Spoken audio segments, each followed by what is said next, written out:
సరిగా రావటం లేదా? India first liposomal Avengers gummies వాడండి, నిద్ర సమస్య దూరం చేసుకోండి.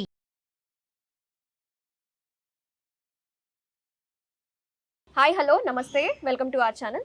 ప్రెజెంట్ మనతో పాటు ఉన్నారు ప్రముఖ ఆయుర్వేద నిపుణులు డాక్టర్ వెంకటస్వామి గారు ఉన్నారు. సో గురుగారితో మాట్లాడి ఈ కీళ్ళ నొప్పుల సమస్య అలాగే మోకాళ్ళ నొప్పుల సమస్య గురించి తెలుసుకుందాం. గురుగారు నమస్తే. నమస్తే. ఎలా ఉన్నారు? బాగున్నాను. సో ఈ రోజుల్లో చిన్న వయసులోనే ఒక 40-35 ఏళ్ళకి మోకాళ్ళ నొప్పులు జాయింట్ పెయిన్స్ అంటున్నారు. అవును. సో కారణాలు ఏంటంటారు? ఎందుకు వస్తున్నాయి తక్కువ వయసులో? ఇది మనం తినే ఆహారంలోనే ఇవన్నీ కలుగుతుంటాయి. ఈ వ్యాధులన్నీ వచ్చేటివన్నీ ఆహారం వల్లనే వస్తాయి. ఆహారంలో జాగ్రత్త పడడం అవసరం. దాంట్లో మనం తినే ఆహారంలోనే కొన్ని వస్తువులు పనికొచ్చేటి చెప్తాను. అవి ఎవరికి వాళ్ళే వాడుకోవచ్చు. మెంతులు, ఓమం, తర్వాత శొంఠి మూడు సమానంగా పౌడర్ చేసి అంటే చూర్ణం చేసి ఆ చూర్ణాన్ని పొద్దున సాయంత్రం వెన్న గాని తేనె గాని నెయ్యి గాని దేంతోనే కలిపి తినదు. అట్లా తింటే ఒక నెల 2 నెలలు తింటే నొప్పులు గిప్పులు మామూలు అయిపోతాయి. ఏం కాదు. మరి దీర్ఘకాలిక నొప్పులు అంటారు కదా, ఎన్నో సంవత్సరాల నుంచి అన్ని పోతాయి శరీరం మీద వచ్చే నొప్పులన్నీ. తర్వాత వాతం అనేది ఉంటుంది.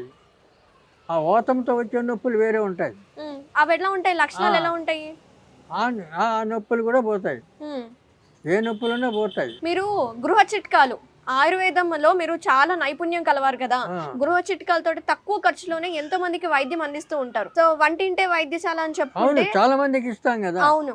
సో మోకాలు చుట్టూ వస్తువులే చెప్తాం, మీరే వాడుకోపోండి చెప్తాం, మేము కూడా ఇయ్యం. ఓకే. మోకాలు చుట్టూ వాపు ఉంటే అప్పుడేం చేయాలి? వావింటి ఆకు అని ఉంటుంది. వావింటి ఆకు ఎంత చెట్టు ఉంటుంది. వావింట ఆ ఆకు తెచ్చి కడితే 3 రోజులు కడితే చాలు, వాపు తగ్గిపోతుంది, మామూలు అయిపోతుంది. ఏం పెద్ద పని కాదు. మెత్తగా దంచాలా, కొద్దిగా ఎక్స చేసి రాత్రిపూట కట్టుకోవాలా. 3 రోజులు రాత్రిపూట కట్టుకుంటే అయిపోయింది, తగ్గిపోతుంది. మరి మోకాళ్ళలో గుజ్జు తగ్గిపోతుంది, నడుస్తున్నప్పుడు శబ్దం వస్తుంది అని చెప్తారు కదా. మరి వాళ్ళకి గుజ్జు పెంచాలంటే ఏజ్డ్ వాళ్ళకి అది చిన్న ఏజ్ వాళ్ళకి గుజ్జు తగ్గిపోతుంది కదా. 60 ఏళ్ళకి తగ్గుతున్నాయి కదా కొంతమందికి. దానికి మళ్ళీ ఇప్పుడు మనం తినే ఆహారంలోనే అది లోపలికి గ్రీస్ లాగా ఆ గ్రీస్ పెంచుకోవాలన్నమాట. ఏం తినాలి చెప్పాను కదా ఇందాక. ఇది ఓము అదే తినచ్చు. మోకాళ్ళ నొప్పులకే కదా అది. ఆహారం అంటే ఆ రోజుల్లో ఆహారం చాలా స్వచ్ఛమైన కెమికల్ లేని ఫుడ్ ఉండేది. అంటే ఇప్పుడు ఆయుర్వేదం ఏం చెప్తారంటే 2 సార్లు భోజనం చేయాలా, ఒకసారి టిఫిన్ ఏదైనా పలహారం అంటారు. అట్లా పొద్దున మధ్యాహ్నం రాత్రి ఈ రకంగా అలవాటు ఉండాల. ఇప్పుడు చాలా మంది ఈ టైం పాటించడం లేదు. ఎందుకంటే టైం సరిపోతలేదు వాళ్ళకి. ఈ మెకానికల్ లైఫ్ కదా. అక్కడ పరిగెత్తాం ఇక్కడ పరిగెత్తాం, తెల్లవారు లేవగానే కొంతమంది స్నానం కూడా చేయకుండా పరిగెత్తుంటారు. ఇలాంటి అలవాట్ల వల్ల ఇప్పుడు అవన్నీ కట్టడి చేయలేం కదా. అసలు వాళ్ళే కట్టడికి లొంగలేరు, ఉండలేరు. ఎందుకంటే ఈ పని అటువంటిది, ఈ జీవితం అటువంటిది. అట్లా అయిపోయింది ఇప్పుడు. ఈ సిస్టమేటిక్గా నడవడం లేదు ఇప్పుడు జీవితం. ఇష్టానుసారం. ఇప్పుడు ఒకడు అర్ధరాత్రికి వచ్చి పడుకుంటాడు, రాత్రికి వచ్చి పడుకుంటాడు, ఒకడు తాగుడు, ఇవన్నీ ఉన్నాయి కదా. తర్వాత అర్ధరాత్రి అప్పుడు బిర్యానీ తింటాడు, తాగుతాడు. ఇవన్నీ ఆరోగ్యం చెడగొట్టేదే కదా. కాబట్టి ఇవన్నీ మామూలుగా ఉంటే మనం సాత్విక ఆహారం తీసుకుంటే ఆయుష్ పెరుగుతుంది, అనారోగ్యం కాదు, ఆరోగ్యం బాగుంటుంది. చాలామంది ఎన్నో బ్యూటీ పార్లర్లను పెట్టారు, ఏం సంపాదన దానికి ఏం లేదు. గుగ్గిలం, ఆ గుగ్గిలం నువ్వుల నూనె బాగా పొయ్యి మీద పెట్టి వెచ్చ చేయాలి. నువ్వుల నూనె దీన్ని పొడి చేయాలి. గుగ్గిలం వేగినప్పుడు దాంట్లో వేసేయాలి, కలపాలి. కలిపి కింద దించి 2 లీటర్లు నీళ్లు పోయాలి దాంట్లో చల్లగా అయిపోతుంది. అప్పుడు దాన్ని పిసకాలి. ఒక గంట సేపు ఇట్లా పిసిగితే ఇట్లా బాగా మన వెన్న పెరిగి నీళ్ళు మజ్జిగలో వెన్న ఎట్లా వస్తుంది అట్లా వచ్చేస్తుంది. దాన్ని నవనీతం అంటాం ఆయుర్వేదంలో.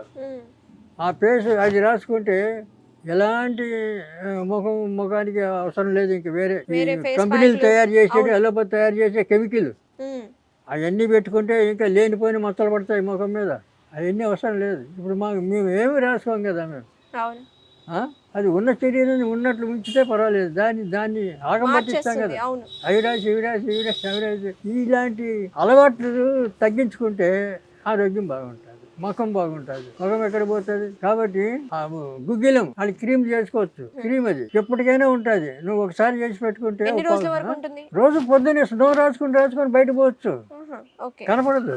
మోకాల నొప్పికి నల్లేరు మంచిది, నల్లేరు పచ్చడి చేసుకోవాలంటారు, అది ఎంతవరకు నిజము? దీన్ని నల్లేరు అంటాం మనం. ఇది ఎంతో మెత్తగా ఉంటుంది. ఇప్పుడు చాలామంది ఏమంటారు, ఏమిరా అట్లా నడుస్తున్నావు, నల్లేరు మీద నడకలాగా అంటారు సామెత. అట్లా అంత మెత్తగా ఉండేది.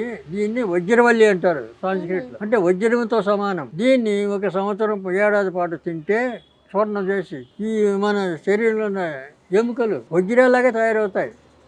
ఎప్పుడు కింద పడ్డా మీద పడ్డా యాక్సిడెంట్ అయినా జరగవు, అంత గట్టిగా అవుతాయి. అదొకటి.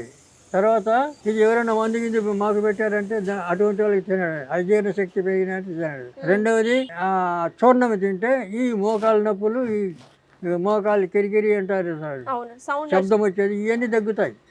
ఇవన్నీ కూడా దీనివల్ల నయం అవుతాయి. శుద్ధి చేయాల, ఏదైనా శుద్ధి కావాలా. ఇప్పుడు ఏమని ఇప్పుడు పచ్చడి చేస్తా, దీన్ని నూనెలో వేగించాల.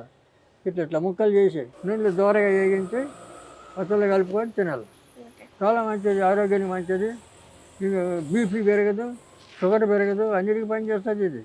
ఇప్పుడు మూలిక ఒకదానికి వాడితే 10 రకాల రోగాలకు నయం చేస్తుంది. కెమికల్ ఒక రోగానికి వాడితే 10 రకాలు పుట్టిస్తుంది. ఇది అర్థం చేసుకోవాలా. అలోపతి ఒక రోగానికి అయితే సైడ్ ఎఫెక్ట్ వచ్చి 10 రకాలు పుట్టిస్తుంది. ఇది 10 రోగాలు తగ్గిస్తుంది. ఆయుర్వేదంలో ఉన్న స్పెషాలిటీ అది. ధన్యవాదాలు గురించి, చాలా బాగా వివరిస్తున్నారు. థ్యాంక్ యూ అండి. నమస్తే.